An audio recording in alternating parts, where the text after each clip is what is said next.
Good afternoon, everyone. My name is Benjamin, and welcome to a continuation of the swing state analysis series. Apparently, I did this one a little bit back, I think in 2018, but I think reviewing this in 2020 is a very good idea. I had literally forgotten I had done a series where I talked about the potential swing states for 2020, but reviewing this and updating this is very, very important. And what we're talking about today is North Carolina. And North Carolina kind of fits the trend of a lot of these Southeast corridor states like Virginia, which we will talk about, Georgia, somewhat Florida, but in the future, South Carolina is going to be in that. But when talking about these states, the big thing to understand and know is the idea of elasticity, and in the case of these states, the lack of elasticity. And this is partially due to a fairly high rural urban divide, but also due to the unique factors and the unique breakdown of the demographics along race. Now, I don't like to make assumptions or judgment calls based off of those things because I think that's very low brow analysis and low brow discussions regarding the political makeup of a people and a state and a community.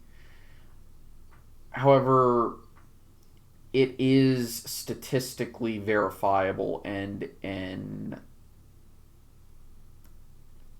unfortunate reality of politics in the United States that at the end of the day, there is a racial gap in terms of which groups vote for the Republicans, which groups vote for the Democrats. North Carolina is a good example where the breakdown basically evens out to about 46% for under normal circumstances for the Republicans, about 45% for the Democrats, with the rest being somewhere in between. It may be a little bit higher for both groups, like 48 to 47, favoring the GOP. It's a slightly GOP favoring state, but that's becoming less and less true as time goes on for various reasons. Number one, college educated whites are starting to become a little bit more Democratic leaning. And that can be ascribed to numerous factors that I don't really want to jump to conclusions on. People on the right will say, well, it's because of a significant left leaning bias amongst college faculty. And while most members of college faculty, especially the professors and the deans and stuff, are more democratic leaning as a whole, the amount of preaching they do in their classes is in their courses is a lot less prominent than is often stated. It was never my experience in college that my professors would shoehorn their own political beliefs into classes. It was extremely rare when a professor even mentioned a political topic or their opinion thereof. And none of mine, thankfully, graded based off of politics. Some would ban certain political topics just because they often got the same perspective.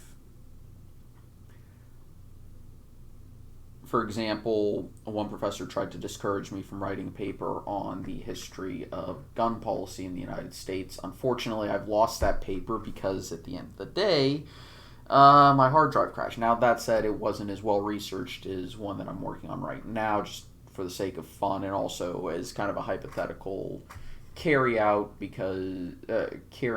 of an idea I had to kind of have a mock Supreme Court where there would be decisions and all that. because I think it's important to understand how these opinions are written and all that. And I may actually do that and actually put it up on the channel at some point. But I got away with paper because I basically told the professor I'm not going to be writing in favor of it. And he's like, oh, well, I'm interested to see this perspective considering I've never seen, I don't get to see this before, and you normally do very good work, so I'd like to see it. And I did well on it. There's some things that I've learned since and some retweaks to some of the reasoning that I wanted to do, but, the idea that colleges and stuff try to force kids into a very left-wing position is, in some places, don't get me wrong, there are cases of this, and it does exist. It's just not as preeminent as a lot of people will claim. On the other hand, non-college educated whites are becoming a lot more conservative, and part of this, or at least more Republican leaning in terms of their voting preferences. Their conservatism is pretty well documented, at least in terms of the social aspect. You go back to the Reagan era and the so-called Reagan Democrats, who were, I think the correct term would be communitarians, basically. They don't hate unions, many of them are union members, but they're very socially conservative. So they are in favor of certain wage laws that would increase them. They like generally maybe not a very strong welfare system, but one that is effective. But they're also very deeply Christian. They're, conservative. They like their guns. Stuff like that. African Americans in the South tend to be almost exclusively Democratic leaning, with a few exceptions. One of my city councilors is a black conservative. He was and he was only just recently elected too. Of course, there's Tim Scott in South Carolina, who is another great example and is potentially a rising star within the Republican Party. Maybe I'll do a list on who might be potential 2024 candidates once 2020 is over, because I think Tim Scott really should consider a presidential run. He'd be a great candidate, at least for what the Republican Party wants to be.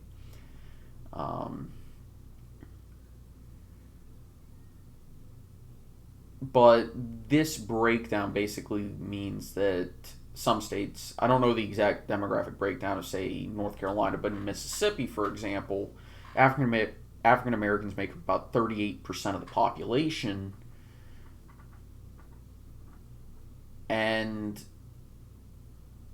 because of that, Democrats typically are guaranteed about 40 to 42% of the vote in Mississippi.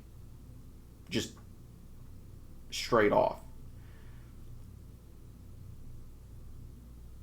And you'll typically see something in that range of about 40 to 43% of Mississippi in presidential elections going to the Democrats, simply because the state just has no elasticity.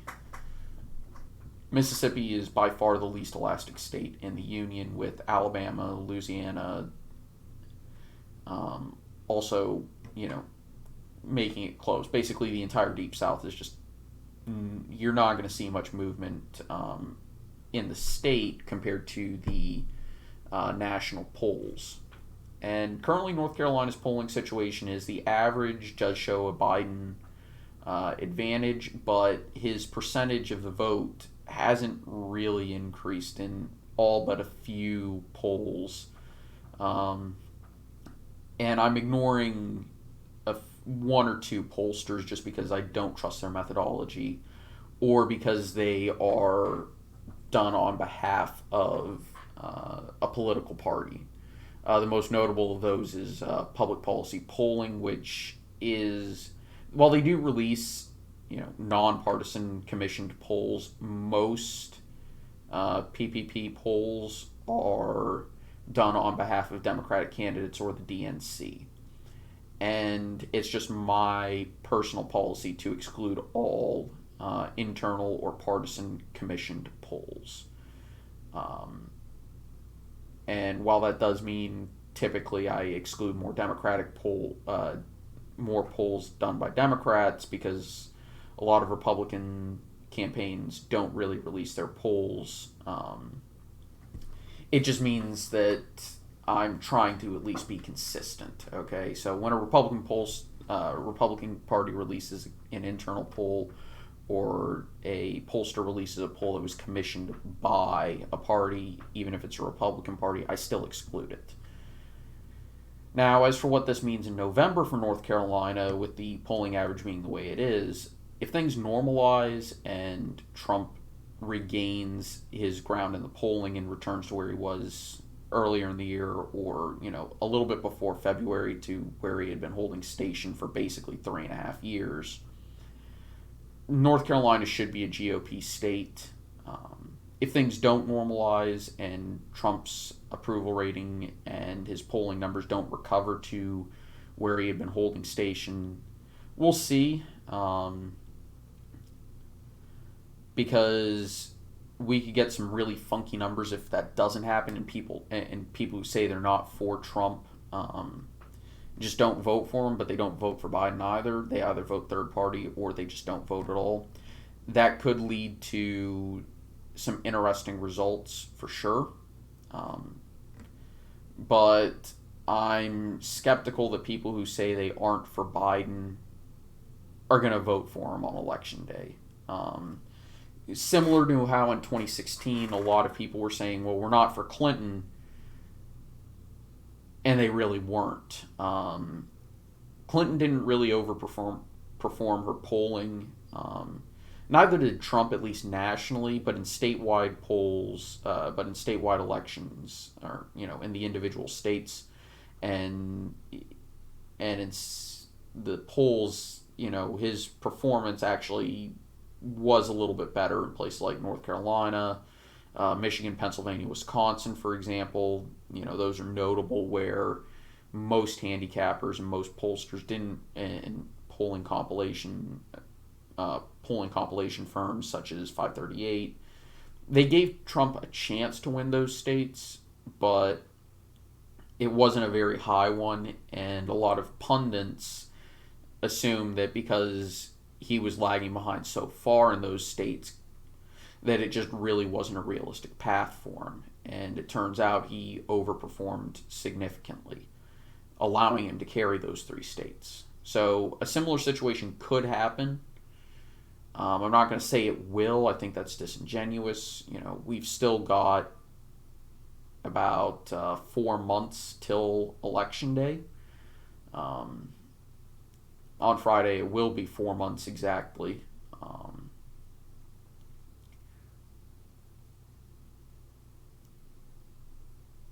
And we've got both conventions. We have 3 debates and a vice presidential debate as well.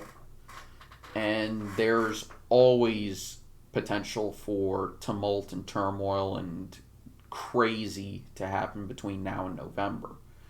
Especially with the way the first half of the year has been. I wouldn't be shocked if there was at least 4 or 5 major events that happened between now and Election Day that could shake things up dramatically. So North Carolina's status is, it is definitely a toss-up state. It is a battleground state this year, and both campaigns really do need to put effort into the Tar Heel state. Of course, can't forget about the research triangle right here in the center of the state.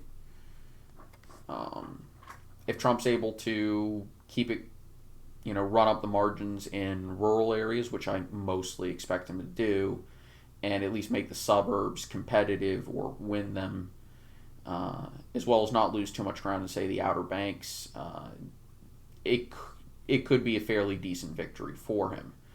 If, however, he's not able to get turnout where he needs it in the rural areas, or not keep the suburbs competitive, that will spell disaster for him in North Carolina. So that's where things currently stand.